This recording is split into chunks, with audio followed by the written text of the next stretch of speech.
अस्सलाम वालेकुम दोस्तों। Pivot table basic to advance course में आपको वेलकम। क्लास नंबर 4 है हमारे पास।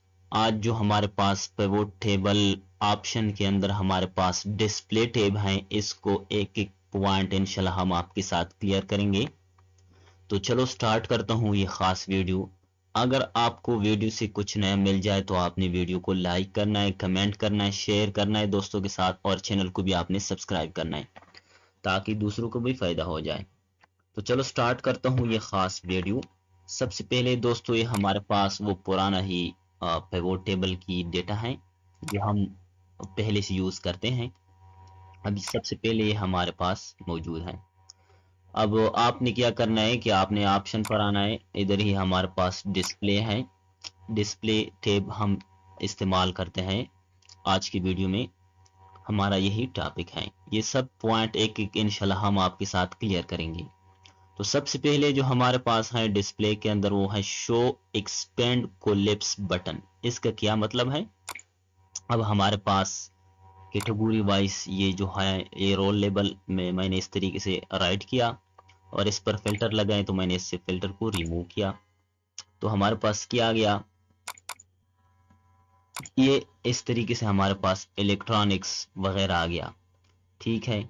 अब हम इस तरीके से इस पे नीचे आइटम्स को इस तरीके से लगाते हैं ताकि हमारे पास क्लियर हो जाए। इसको क्या कहते हैं? ये जो हमारे पास बटन है नेगेटिव की बटन है। अब इस तरीके से हमारे पास आ गया। पॉजिटिव बटन है तो हमारे पास एक्सपेंड होता है इलेक्ट्रॉनिक्स के अंदर जो जो चीजें हैं वो हमारे पास शो होता है। तो इस तरीके से इसको कहते हैं ये बटन आपने शो करना है या आपने हाइड करना है। अब हमारे पास शो है, हम हाइड करते हैं तो हाइड करने के लिए आपने इस पर राइट क्लिक करना है। पिवोट टेबल ऑप्शन पर आपने जाना है, डिस्प्ले पर आपने क्लिक करना है, शो एक्सपेंड कोलैप्स बटन इसको अनचेक करना है और ओके करना है। तो आपके साथ इस तरीके से आ गया। अब आपने वो वाला काम करना है पॉजिटिव नेगेटिव वाला, तो आपने इसको डबल क्लिक करना है तो हमारे पास ये कोलिप्स हो गया। आपने डबल क्लिक करना है तो हमारे पास ये फिर ही एक्सपेंड हो गया। आप इस तरीके से भी कर सकते हैं। तो ये हमारे पास सबसे पहला पॉइंट था डिस्प्ले टैब में। अब हम दोबारा ही जाते हैं display tab. Show expand collapse button पर मैंने इस तरीके से चिक लगाया। अब हमारे पास क्या है, शो कंटेक्सचुअल टूल टिप्स, इसको चिक लगा है। आपने इसको गौर से समझना है। अब हम किसी भी सेल पर इस तरीके से माउस की लेफ्ट कर्सर को टच करते हैं तो हमारे पास ये जो बक्स ओपन होता है ये वाला, ये इसकी साइड के साथ ये जो हमारे पास बक्स होता है ये हमारे पास ओपन होता है। तो आपने इसको कैसे, ये वाला, इसको कैसे आपने हाइड करना है या रिमूव करना है? तो इसके लिए हम राइट क्लिक करते हैं, पिवोट टेबल ऑप्शन पर जाते हैं, डिस्प्ले पर जाते हैं, शो कंटेक्सचुअल टूल टिप्स, ये हम अभी रिमूव करते हैं। तो मैंने इस तरीके से इसको रिमूव किया। अब हम डेटा को थोड़ा जूम आउट करते हैं इस तरीके से और हम आपको फिर ही समझाते हैं इसको कि आपने, मैंने क्या बोला। इस तरीके से मैंने इस पर कर्सर टच किया तो हमारे पास कुछ भी शो नहीं होता है। अब हम राइट क्लिक करते हैं, पिवोट टेबल ऑप्शन पर जाते हैं, डिस्प्ले पर इसको चिक लगाते हैं कंटेक्सचुअल टूल टिप्स को और हम ओके करते हैं। तो इस तरीके से मैंने ओके किया। अब हम इसको कर्सर टच करते हैं तो हमारे पास ये बक्स ओपन होता है। आपने इस बक्स को ओपन करना है तो आप ये चिक लगाओ, अगर नहीं करना है तो आपने राइट क्लिक करना है, इसको अनचेक कर लो। डिस्प्ले के अंदर जो जो हमारे पास ऑप्शन मौजूद है आपने इसको बस क्या करना है, अनचेक करना है, बस ओके बटन को आपने प्रेस करना है। तो ये हमारे पास ऑप्शन था। अब तीसरा जो हमारे पास ऑप्शन मौजूद है डिस्प्ले टैब के अंदर वो क्या है, वो ये है, ये जो हमारे पास show properties and tool tips, ये हमारे पास ओपन होता है इसकी माइक्रोसॉफ्ट इसकी LOLEP क्यूब। ये हमारे पास एक डेटा सोर्स है। जब हम वो इस्तेमाल करते हैं तो हमारे पास ये ऑप्शन ओपन होता है। अब ये हमारे पास वो ऑप्शन नहीं है, डेटा सोर्स OLEP क्यूब वाला डेटा नहीं है, तो इस वजह से ये इस पर हम ज्यादा बात नहीं करते। अब नीचे हमारे पास है display field caption and filter drop down. इसका क्या मतलब है?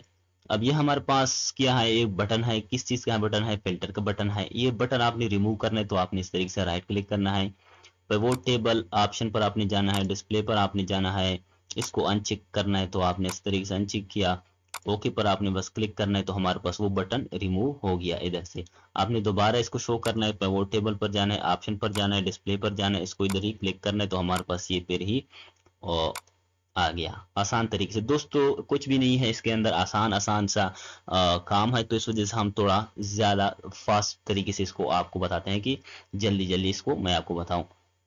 अब तीसरे जो हमारे पास है क्लासिक, डेटा को क्लासिक में चेंज करना। डेटा को क्लासिक में चेंज करने का क्या फायदा है? डेटा को क्लासिक में चेंज करने का फायदा यह है कि मिसाल के तौर पर ये हमारे पास डेटा है, अब हम इसको क्लासिक में चेंज करते हैं। तो क्लासिक में चेंज करने के लिए आपने इधर ही क्लिक करना है, राइट क्लिक करना है, पिवोट टेबल ऑप्शन पर आना है, डिस्प्ले पर आना है, क्लासिक को आपने चिक लगाना है, ओके करना है, तो ये हमारे पास क्लासिक को चेंज हो गया। अब आप कहते हैं कि क्लासिक का क्या फायदा है? कुछ भी नहीं हुआ हमारे पास। क्लासिक का यही फायदा है कि आपको क्लासिक डेटा के अंदर ही बताते हैं कि आपने इधर ही क्या करना है, फिल्टर क्या करना है, ऐड करना है, drop down, drop report filter field है यहाँ।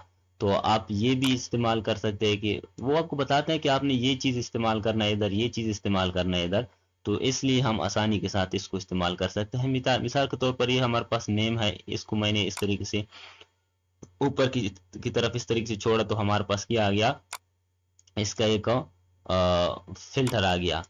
तो हमारे पास नेम का क्या आ गया, एक फिल्टर आ गया, नेम का हमारे पास ऊपर आ गया फिल्टर। तो आप इस तरीके से मैनुअली बेस को जल्दी जल्दी इस तरीके से आप टाइप कर सकते हैं। अगर आपने इसको क्लासिक से रिमूव करना है तो आपने राइट करना है, पिवोट टेबल ऑप्शन पर आपने जाना है, डिस्प्ले पर आपने जाना है, क्लासिक को आपने अनचेक करना है, बस आपने क्या करना है, ओके करना है, तो हमारे पास ये आ गया फिर ही सिंपल लेवल में।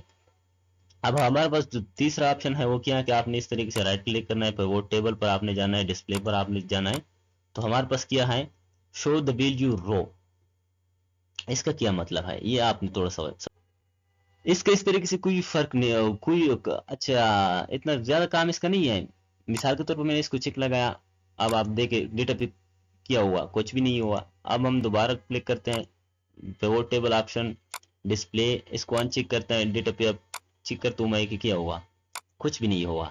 ये इधर जो हमारे पास वैल्यू के अंदर हमारे पास फील्ड लिस्ट में ये जो वैल्यू है, इसके अंदर अगर आपसे 2 से ज्यादा फील्ड हैं, ये हमारे पास वैल्यू में सिर्फ सम ऑफ प्राइस है।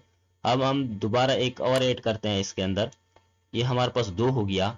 अब ये जो वैल्यू वाला है ये डेटा के ऊपर हम शो करते हैं इधर, तो आपने कैसे शो करना है, एक अलग आपने वैल्यू का कॉलम या रो ऐड करना है। तो आपने इसको कैसे ऐड करना है, आपने राइट क्लिक करना है, तो वो टेबल ऑप्शन पर आपने जाना है, डिस्प्ले पर आपने जाना है, show the value row, value का आपने रो शो करना है, तो आपने इस तरीके से ओके करना है, तो हमारे पास ऊपर आ गया वैल्यू, शो द वैल्यू रो, हमारे पास वैल्यू वाला रो ऊपर आ गया। तो आप इस तरीके से ये इस्तेमाल कर सकते हैं। तो वो टेबल ऑप्शन पर आपने क्लिक करना है, डिस्प्ले पर आपने क्लिक करना है, इसको आपने अनचेक करना है, बस आपने ओके करना है। अब ये हमारे पास जो 2 ऑप्शन है नीचे, show item with no data on row, show item with no data on column, display item label, ये जो हमारे पास ऊपर 2 हैं ये अनचेक है। ये हमारे पास यूज होता है OLX क्यूब डेटा रिसोर्स के लिए, तो वो पहले भी मैंने ऊपर आपको एक बताया था, और ये 2 हो गया। ये OLX क्यूब माइक्रोसॉफ्ट इसके एल जो हमारे पास है इसके लिए इस्तेमाल होता है। तो इधर इधर इधर कोई काम नहीं है इसका, तो आपने इसके बारे में ज्यादा सोचना नहीं है। अब हमारे पास जो नीचे है, display item label when no field are in the value area, ये अभी सबसे पहले से ये क्या है, चेक है। तो ये हमारे पास यूज होता है 2007 माइक्रोसॉफ्ट एक्सेल में, माइक्रोसॉफ्ट ऑफिस में ये हमारे पास इस्तेमाल होता है 2007। तो इधर ही 2007 से जो ऊपर वर्जन है ये सबसे पहले, ये पहले से ही चेक लगा हुआ है इसको, तो ये 2007 में इस्तेमाल होता है, ठीक है। इधर ही पहले से इधर को चेक लगाएं। अब हमारे पास है फील्ड लिस्ट, इसका क्या मतलब है, ये हमारे पास फील्ड लिस्ट है, ठीक है। आपने इसको असेंडिंग फॉर्म में करना है या डिसेंडिंग फॉर्म में करना है, सॉर्टिंग करना है, तो आपको सॉर्टिंग आ रहा है, बहुत आसान है, इतना मुश्किल नहीं है। आपने इस तरीके से राइट क्लिक करना है, पिवोट टेबल ऑप्शन पर आपने जाना है, डिस्प्ले पर आपने क्लिक करना है। ये जो हमारे पास सॉर्टिंग A to Z है, तो इस पर मैंने क्लिक किया, तो अब आपने चेक करना है, तो हमारे पास ये चेंज हो गया, see category, city, country, date, item, name, इस तरीके से क्या आ रहा है, सॉर्टिंग A to Z आ रहा है। अगर आपने A to Z नहीं करना है तो आपने इस तरीके से राइट क्लिक करना है, पिवोट ऑप्शन पर आपने जाना है, प्रिंटिंग सॉरी डिस्प्ले पर आपने जाना है, इसको sort and data source order आपने इसको क्लिक करना है।